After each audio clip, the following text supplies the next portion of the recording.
이 한 해 살아가는 동안에 하나님께서 높여주시고 하나님께서 이렇게 위해 주시고 높여주시는 은혜가 가득하시기를 주의 이름으로 축복합니다. 하나님이 높여주시는 게 정말일 것 같아요. 하나님이 위해 주시면 로마서 8장에 나와 있는 것처럼 그리스도가 우리를 위하시면 세상을 살아가는 동안에 사망이나 적신이나 위협과 여러 가지 어려움도 우리를 그 하나님의 사랑에서 끊을 수 없는 줄로 믿습니다. 그래서 올 한 해 살아가시는 동안에 하나님이 이렇게 둘러주시는 위해 주시는 은혜가 우리 불꽃교회 성도님들의 삶 속에 가득하시기를 바랍니다. 1월 한 달 동안 나를 향하신 하나님의 설계도라고 하는 주제를 가지고 말씀을 나눴는데 오늘 마지막 시간 높여주심, 위해 주심이라는 제목으로 말씀을 나누면서 은혜를 같이 하려고 합니다. 제가 기억하기는 기독교 서적 가운데 2006년도에 나왔죠. 감리교 선교사님이셨던 이용규 선교사님이 내려놓음이라고 하는 책을 쓰시고 나서 이 동사가 명사형으로 바뀌어지는 미음 받쳐서 명사형으로 바뀌는 내려놓음, 뭐 더 내려놓음, 함께하심, 또 저 미국 인디안 선교하는 이상혁 선교사님은 또 채워주심, 기름 부으심, 뭐 이런 책을 써내면서 기독교 서적 베스트셀러들이 된 적이 있어요. 저도 나름대로 그럼 나는 책을 쓰면은 나는 뭐라고 쓰면은 좋을까 생각하다가 제 나름대로는 높여주심, 위해주심 이렇게 하면은 어떨까라는 생각을 한 적이 있는데 우리 사랑하는 성도님들 새해 하나님 주시는 복이 가득하기를 바라되 그 하나님의 주시는 복이 뭘까요? 하나님의 손으로 이 땅을 사는 동안에 하나님이 높여주시고 하나님이 이렇게 둘러 위해 주시는 그 복이 2017년도에 가득하시기를 주님의 이름으로 축복합니다. 하나님이 설계해 주신, 하나님이 디자인하신 그런 삶을 올 한 해를 살았으면 좋겠다라는 마음을 가지고 하나님이 나를 향한 설계도라고 하는 주제를 가지고 말씀을 전했는데 오늘 설날이라 우리 자녀들 같이 함께 예배 드리는데 제가 질문을 좀 먼저 하나 드리면서 오늘 말씀을 좀 열어보려고 합니다. 국기를 하나 제가 사진으로 보여드리려고 하는데 이게 어느 나라 국기인지 한번 알아맞혀 보십시오. 화면 좀 보여주시죠. 어느 나라 국기인 것 같아요? 어느 나라 국기인 것 같아요? 1부 예배 때는 딱 나오는데 2부 예배는 이스라엘. 네, 맞습니다. 이스라엘 국기가 맞는데 이 이스라엘 국기 보면 참 재밌어요. 우리 김승래 집사님이 지난 여성교회 개사교 때 저희 교회에서 특강, 경제학 특강을 하셨는데 일본 사람들이 참 위아래도 없고 버르장머리도 없잖아요. 그런데 이유가 있다는 거예요. 일장기를 보면 이게 위아래가 없습니다. 그냥 빨간 점만 합니다. 그러니까 버르장머리 없는 거 이해하라고 그러시더라고요. 우리나라는 위아래가 분명하잖아요. 건곤감리가 있어서 이게 앞뒤로 바뀌면 안 돼요. 그래서 어렸을 때 태극기 그리면서 빨간색, 파란색, 이게 하늘이 파란색이니까 위에다가 파란색 그리면 틀리잖아요. 빨간색이 위죠. 건곤감리가 있어서 그 숫자도 다 다릅니다. 근데 이스라엘 국기를 보면 이스라엘 국기도 아주 특이한데 이스라엘 국기도 오늘 우리 일부 예배 때 김승래 집사님 보시고 그러시더라고요. 일본 국기만 위아래가 없는 줄 알았더니 이스라엘 국기도 똑같네요. 위아래가 없네요. 그러더라고요. 그냥 믿음으로 막무가내여서 믿음의 버르장머리가 없어서 그런 것 같아요.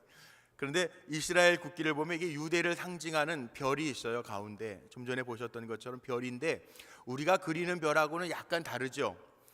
삼각형이 정삼각형이 두 개가 앞뒤로 바뀌어져 있음으로 보여지는 게 이스라엘 국기고 또 이스라엘 국기는 파란색과 흰색으로만 되어져 있는데 유대인 성직자들은 어깨에 군인들이 견장 차듯이 어깨에 띠는 어깨띠의 색깔이 흰색과 파란색만 있습니다.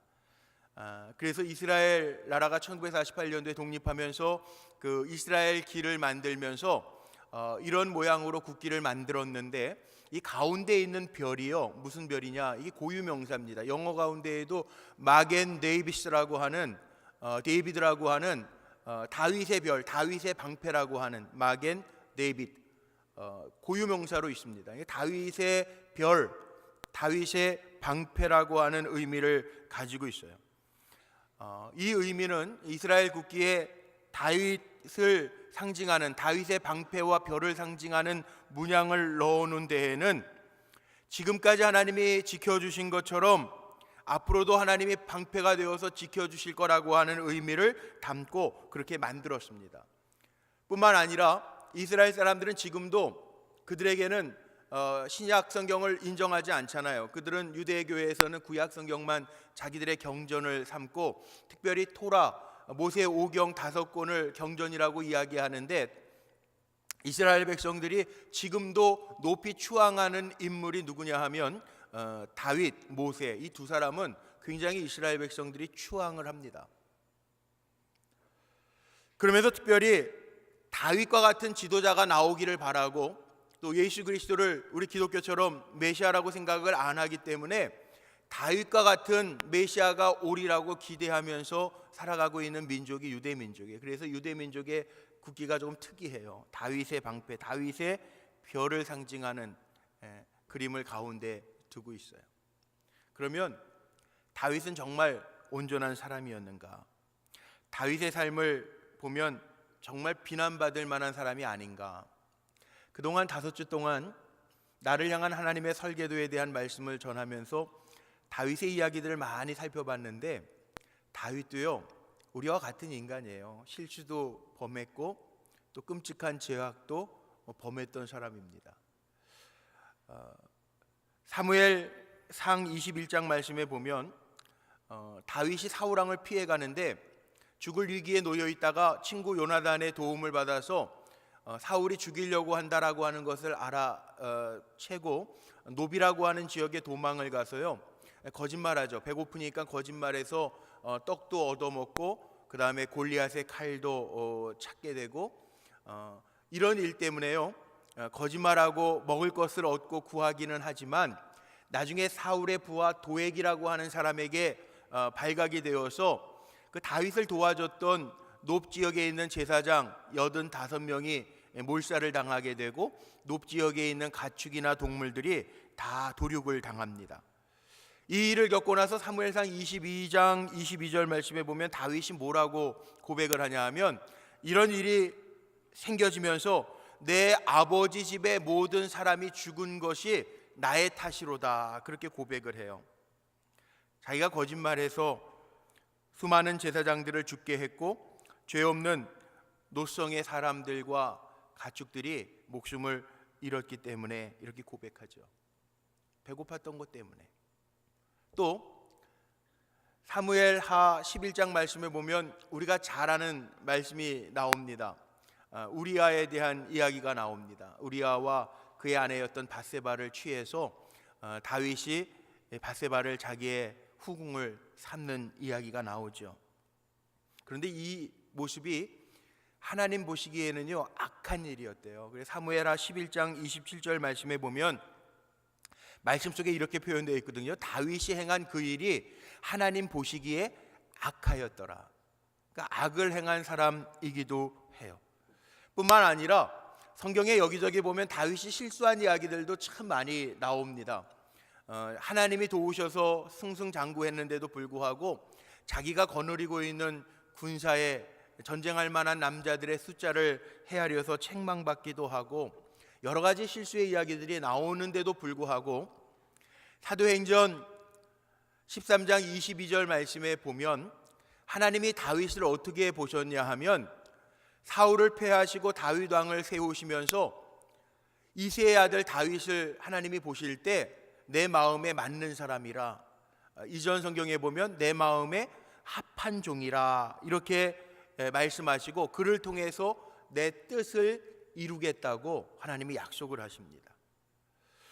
또 심지어는 역대하 7장의 말씀에 보면 다윗을 이어서 솔로몬 왕이 등극을 할 때 이런 다윗이었음에도 불구하고 하나님이 뭐라고 약속하시냐 하면, 내가 만일 내 앞에서 행하기를 내 아버지 다윗이 행한 것처럼 다윗이 행한 것 같이 내게 명령한 모든 것을 잘 지켜 행하고 율례와 법도를 지키면 내가 너에게도 복을 줄 것이라고 하는 약속을 하십니다. 다윗이 온전하지 않았음에도 불구하고 하나님이 이렇게 다윗을 기억하시면서 다윗을 높여주시고 위해주시고, 다윗뿐만이 아니라 그의 가문의 식구들을 얼마나 하나님이 이어가게 하셨는지, 죄가 없음이 아닙니다. 그럼에도 불구하고 그들을 사랑하셨고 그들을 이어 하나님의 약속대로 유다의 왕위를 계속 이어가게 하셨습니다. 그래서 다윗을 보면서 우리가 좀 기억해야 될 것들이 있는데요, 참 재미있는 게 다윗이 오늘 읽은 본문 말씀에 보면 18절 말씀에 보면 다윗이 하나님 앞에서, 단어가 그렇게 하나님 앞에서 뭐라고 얘기하냐면 내가 누구간데 우리 집안이 무엇이간데 하나님 우리에게 이렇게 복을 주셨습니까? 라고 하는 고백을 다윗이 하고 있어요. 도대체 무엇 때문에, 무슨 이유 때문에 하나님이 이처럼 다윗을 귀하게 여겨주셨고 높여주셨고 위해주셨을까? 오늘 그 교훈을 좀 찾아서 말씀을 나누려고 합니다.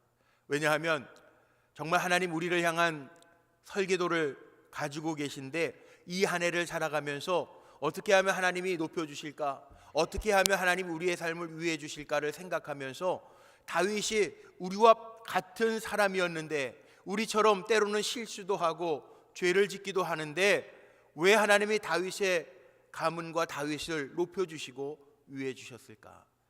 올 한 해를 살면서도 우리도 그렇게 살기를 원하는 마음으로 이 말씀을 나누는데, 첫 번째는요, 다윗은요 그럼에도 불구하고 하나님만을 의지하면서 살았기 때문에 그래요. 우리 한 번만 좀 따라해 볼까요? 올 한 해 하나님을 의지하면서 살자. 올 한 해요 정말 높여주시기를 원하고 하나님이 위해 주시기를 원하면 하나님만 의지하면서 올 한 해를 사시기를 바랍니다. 다윗의 여정을 보면 파란만장합니다. 헤아릴 수도 없을 정도의 고난이 있었고요, 쫓겨다니는 인생을 살았고요, 또 다윗을 통해서 하나님이 성전을 짓지 않으신 이유도요 이겁니다. 다윗은 너무 전쟁을 많이 해서 다윗의 손에는 사람들의 피가 묻어 있어서 하나님 그 손으로 성전을 짓지 못하게 하셨다는 거예요. 그럼에도 불구하고 하나님이 다윗을 높여주시고 다윗의 입술로 고백하는 것처럼 도대체 내가 누구간데 우리 집안이 무엇이간데 하나님 우리를 이렇게 높이셨습니까? 라고 고백할 수 있었던 이유는 다윗은 철저하게 하나님만 의지한 사람이에요. 그동안 살펴봤던 것처럼 다윗의 모습을 보십시오. 다윗은 어린 목동이었는데, 그래서 골리앗과의 싸움 속에서도 골리앗은 다 방패와 투구와 창과 칼 가지고 나아갔는데 다윗은 뭐라고 얘기해요? 아무것도 무장하지 않고요, 나는 만군의 주 여호와의 이름으로 나아간다라고 고백해요. 하나님만 의지하고 나아가겠다는 거예요. 올 한 해 살아가면서 저나 여러분이나 뭐 가진 건 내세울 것도 없지만 우리도 만군의 주 여호와 하나님만 의지하면서 이 한 해를 살아갈 수 있게 되시기를 주님의 이름으로 축복합니다. 다윗은 그거였어요. 골리앗 앞에 나아가면서도 야, 네가 뭔데 만군의 주 여호와 하나님의 이름을 욕되게 하냐? 내가 이 많은 사람들 앞에서 하나님이 이스라엘의 주인임을 보게 하겠다 선포하면서 나아갑니다. 그렇습니다. 다윗은 골리앗과 같이 큰 난관을 만나도요 두려워하지 않아요. 철저하게 하나님을 의지하면서 하나님과 함께 그 난관을 돌파하며 나아갑니다. 그렇다면 올 한 해 설날 가족들 만나셔서 무슨 이야기들 나누셨습니까? 다 염려들 하고 나라 걱정도 하고 경제 걱정들도 하시죠. 난관이 우리 앞에 있어도 우리 믿음의 사람들 다윗처럼 철저하게 하나님을 의지하며 이 한 해를 살아가는 우리 불꽃교회 귀한 성도들이 되시기를 주님의 이름으로 축복합니다. 다윗은 사울왕에게 쫓겨서요 10여 년 동안 숨고 도망자로서의 삶을 삽니다. 사울은 집요하게 다윗을 추격하면서 어떻게든 다윗을 잡아 죽이려고 합니다. 쫓겨다니면서 쓴 시들이 시편에 많이 있는데 그 대표적인 시 가운데 하나 시편 13편에 있는 시가 그런 시인데, 거기에 보면 쫓겨다니면서 처음 시작은 다윗이 1절에 이렇게 고백해요. 여호와여 어느 때까지니까 나를 영원히 잊으시나이까? 주의 얼굴을 나에게서 숨기시나이까? 다윗이 이렇게 고백하는데 마지막 5절에 가보면 다윗이 하나님 앞에 또 이렇게 고백해요. 나는 오직 주의 사랑을 의지하여 싸우니. 주님만 의지한다는 거예요. 주님의 사랑만을 의지하면서 나아가겠다는 거예요. 그 증거가 뭔지 아세요? 사무엘하 2장 1절 말씀에 보면 다윗이 하나님을 의지하는 증거로 하나님 앞에 늘 묻습니다. 중요한 일이 있을 때, 전쟁이 있을 때 하나님 앞에 물어요. 그래서 여기 사무엘하 2장 1절 말씀에 보니까 다윗이 그 후에 하나님께 다 여호와께 여짜워 이르되 내가 유다 성읍으로 올라가리이까? 하나님 앞에 물어봐요. 내가 유다 성읍으로 올라갈까요? 헤브론으로 가서 내가 기름 부음을 받을까? 하나님 앞에 다 물어봐요. 사무엘하 5장 19절 말씀에도 보면 블레셋 사람들하고 전쟁할 때에도요, 내가 블레셋 사람에게 올라가리이까? 하나님 저들을 내 손에 붙이시겠습니까? 그렇게 물어요. 하나님 앞에 물으면서 가는. 하나님을 의지하면서 산다라고 하는 것은 하나님 앞에 이렇게 묻는 거죠. 하나님 어떻게 하시겠어요? 하나님 어떻게 도와주실래요? 묻는 거예요. 다윗은 중요한 일을 처리하기 전에 하나님을 의지하는 증거로 하나님 앞에 묻습니다. 우리 불꽃교회 성도님들 한 해를 살아가면서 정말 하나님을 철저하게 의지하되 다윗처럼 하나님 앞에 묻고 여짜오며 이 한 해를 살아가시기를 바랍니다. 하나님이 이 믿음 모시는 거죠. 다윗이 우리처럼 실수도 하고 죄도 짓지만 하나님이 다윗을 높여주시고 위해 주셨던 이유는 바로 이렇게 하나님 앞에 믿고 하나님만을 의지하는 믿음을 보신 거죠. 이게 얼마나 귀합니까? 그래서 우리도 살아가면서 하나님 도와주셔야 돼요. 하나님만 의지합니다. 이 기도가 우리의 기도가 돼야 돼요. 지난 1월 20일 날 그 미국 도널드 트럼프 대통령이 미국 45대 대통령으로 취임을 했어요. 그리고 나서 언론에 오바마 대통령하고 트럼프 대통령하고 취임식 때 뭐가 다르냐, 모인 군중이 다르다, 취임식 이후에도 여자들이 데모하고 이런 얘기들이 많이 나오더라고요.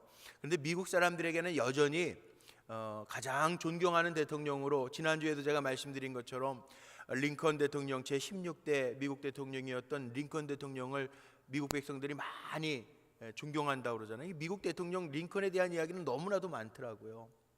대통령이 평상시에 보던 성경책, 그 낡은 성경책서부터 시작해서 취임식 끝나고 나니까 또 기독교 신문들에는 이런 기사가 났어요. 미국 대통령 제16대 대통령이었던 링컨 대통령은요, 지금처럼 대통령 되고 나서 백악관 들어가기 전에, 고향을 떠나서 백악관에 입성하기 전에 링컨 대통령 자기 고향을 떠나면서 고별 연설을 했는데, 링컨은 목사가 아니잖아요.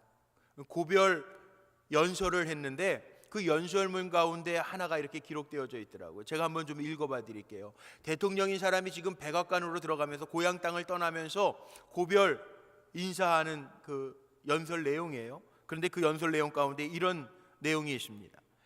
항상 저를 돌보아 주시는 하나님의 도움이 없다면 전 성공할 수 없습니다. 저는 하나님의 도움에 힘입어 성공할 수 있습니다. 하나님의 도움이 있다면 나는 실패할 수 없습니다.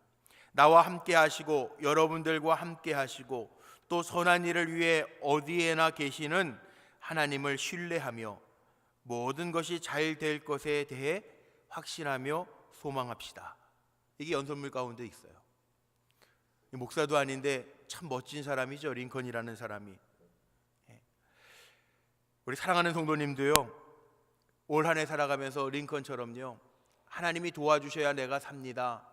하나님이 도와주시지 않으면 나는 실패할 수밖에 없습니다. 철저하게 하나님 의지하고 언제나 어디서나 나를 도와주실 하나님을 기대하면서 하나님을 찾으면서 사는 올 한 해가 되시기를 주님의 이름으로 축복합니다. 왜냐하면 이렇게 하나님을 의지하면서 살 때 하나님의 보시는 눈이 있잖아요. 1월 한 달 나를 향한 하나님의 설계도라고 하는 주제를 가지고 말씀을 준비하면서 제 마음속에 이런 마음이 들어요. 사람이 높아지려고 하는 건 교만이고요, 하나님이 높여주시는 게 은혜잖아요. 그렇다면 오늘 우리 성도님들이 내 힘으로 높아지려고 하는 게 아니라 모든 거의 주인 되신 하나님을 의지하면서 하나님의 손으로 높여주시는 은혜가 가득했으면 좋겠어요. 왜냐하면 이게 하나님이 보시는 게 진짜거든요. 사람들은요, 자기의 이권, 자기의 개인적인 주관으로 봅니다. 예를 들면 다윗이라고 하는 사람도 아버지 이새에게는 막내 아들에 불과해요. 막내 아들에 불과해요.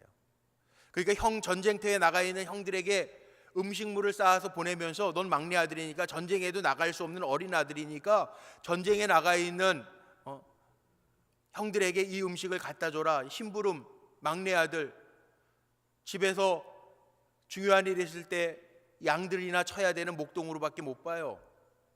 그게 아버지의 눈, 이새의 눈이었어요. 다윗의 형들도 마찬가지입니다.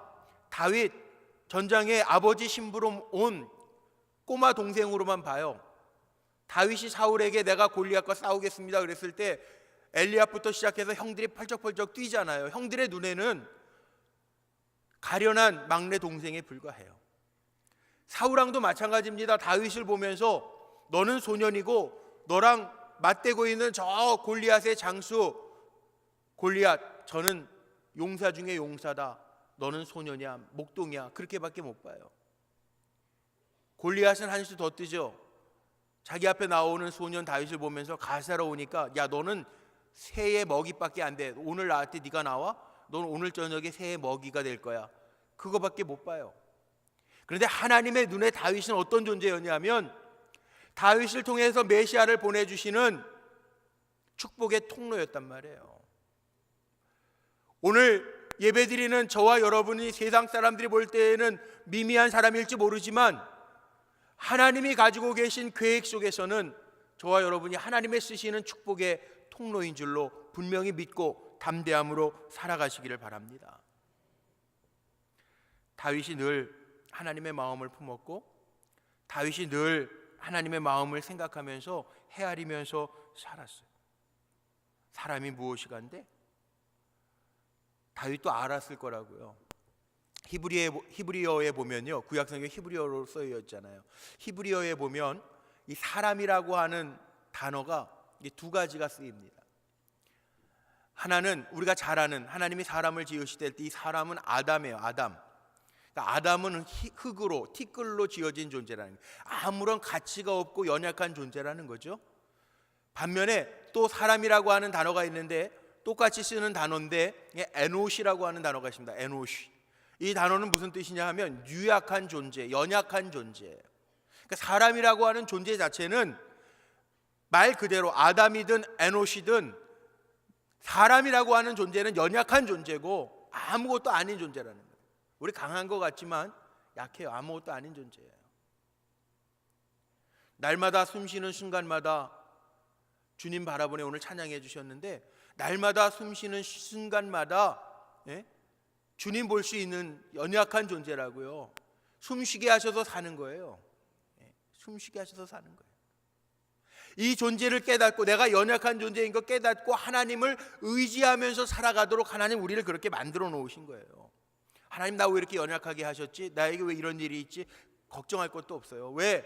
하나님은 우리를 그렇게 연약한 존재로 만드셔서 강하신 하나님을 의지하면서 살아 놓으시게 우리를 지어 놓으셨기 때문에 그래요.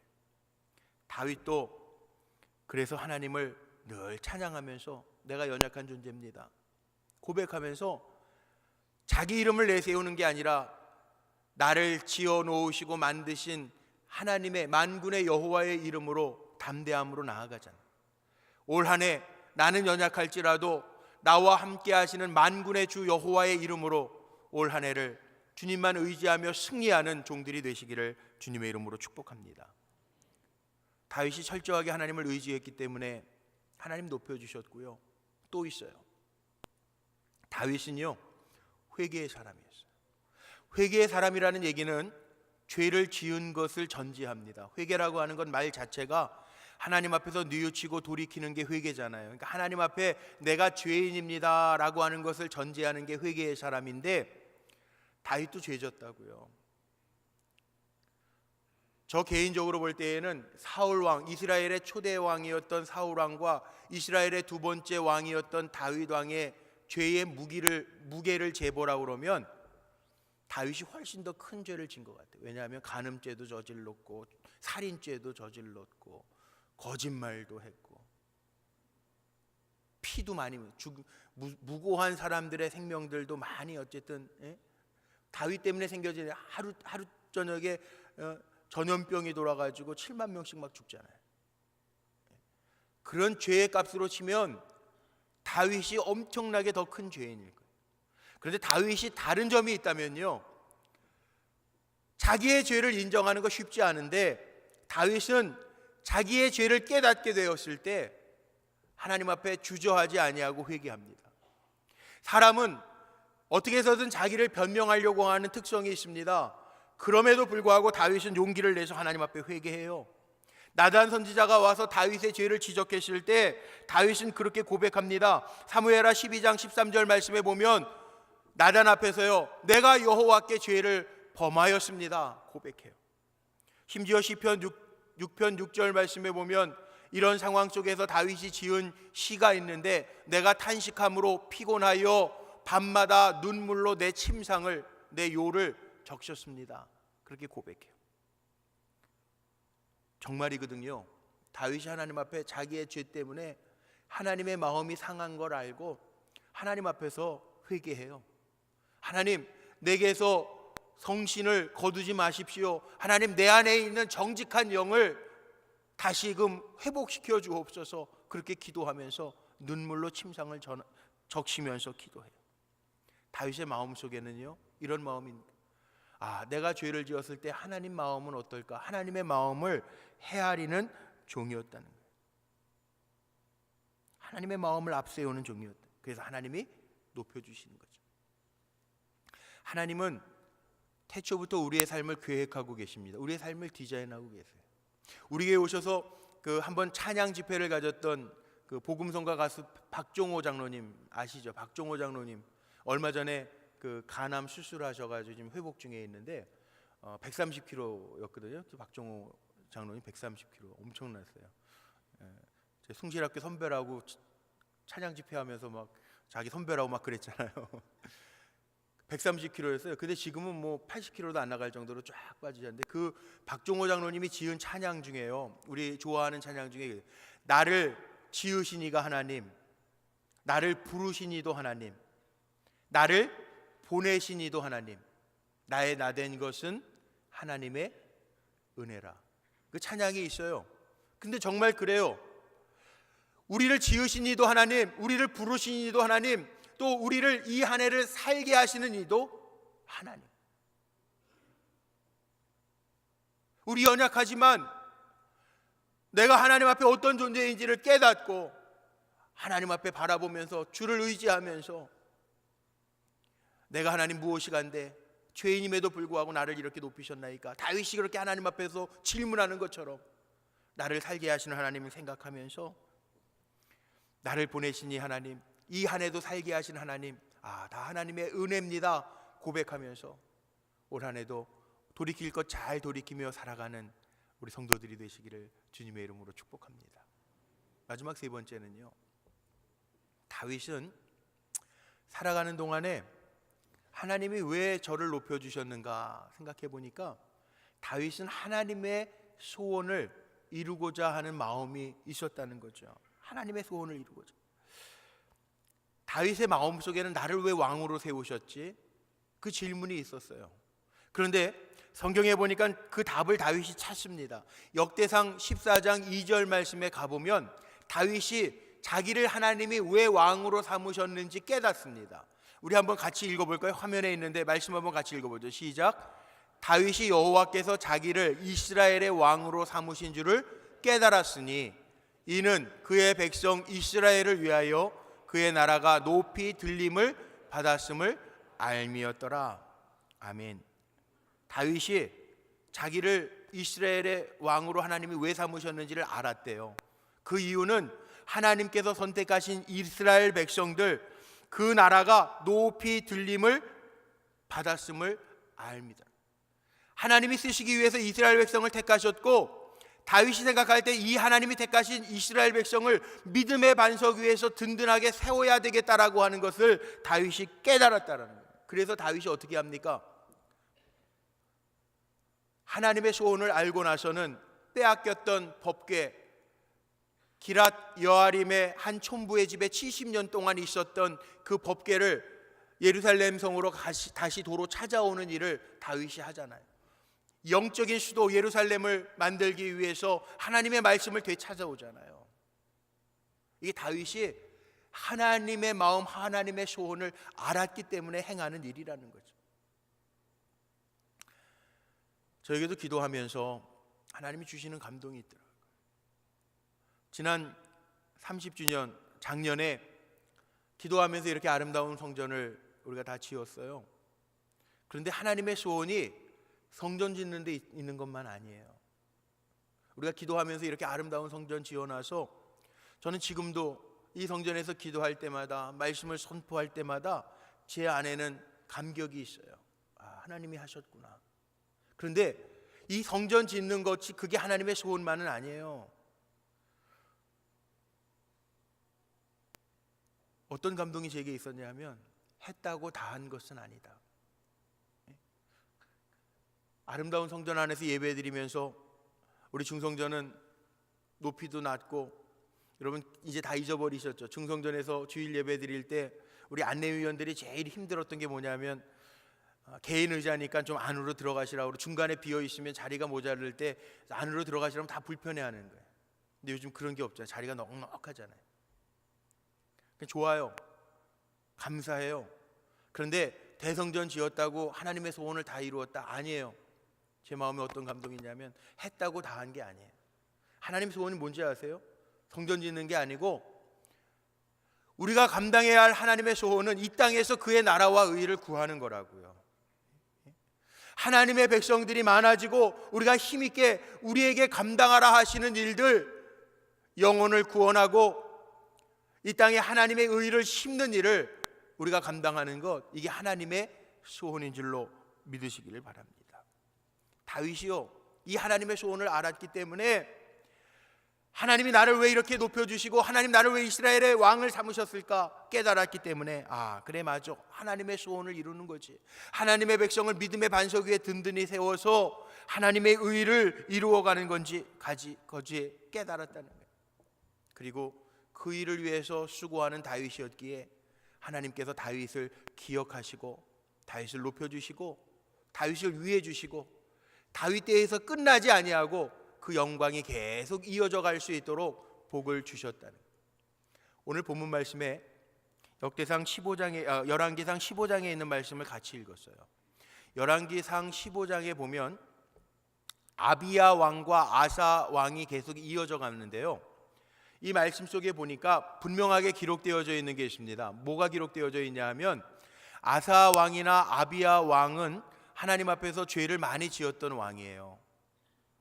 죄를 많이 지었던 왕임에도 불구하고 여기 오늘 본문 말씀에 보니까는 그 열쇠, 하나님이 왜 그 왕위를 계속 이어가게 했는지 열쇠의 단어가 나오는데, 거기 말씀 속에 이렇게 나와 있어요.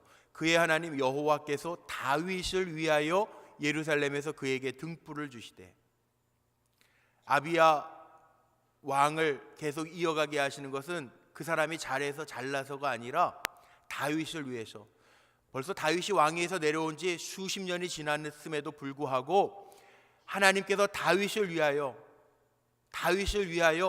아비암 왕이나 아사 왕의 왕위를 하나님께서 이어가게 하셨다는, 그 얘기는요, 우리의 삶 속에 적용해 보면 이런 거죠. 오늘날 우리가 있는 이유도요, 이렇게 보시면 될 것 같아요. 내가 잘해서 누리는 복도 있겠지만 우리 믿음의 선조들이 하나님 앞에서 다윗처럼 신실함을 보여서 우리가 누리는 복이 있다는 거예요.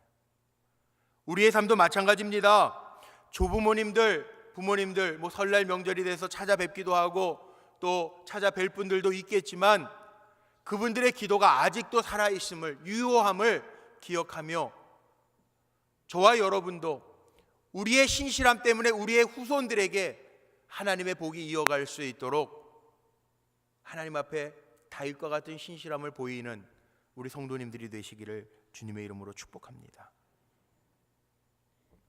그러면 이렇게 말씀하시는 분들도 있을 거예요. 나는 내가 믿음의 일대인데 믿음의 선조들이 없는데 그럼 어떡하지? 그런 분들이 있을지 몰라요. 걱정하지 마세요. 우리는 다 하나님의 자녀니까, 아브라함이 우리의 믿음의 조상이고 예수 그리스도가 우리를 살게 하셨으니까 우린 다 하나님의 가족이에요. 우리도 1대든 2대든 그게 중요한 것이 아니라, 나도 다윗처럼 하나님을 의지하고 회개의 사람이 되고 하나님의 소원을 이루는 사람이 되어서 축복의 통로로 세움받으면 돼요. 우리 옆에 분들에게 한번 인사해 볼까요? 당신은 축복의 통로입니다. 당신은 축복의 통로입니다.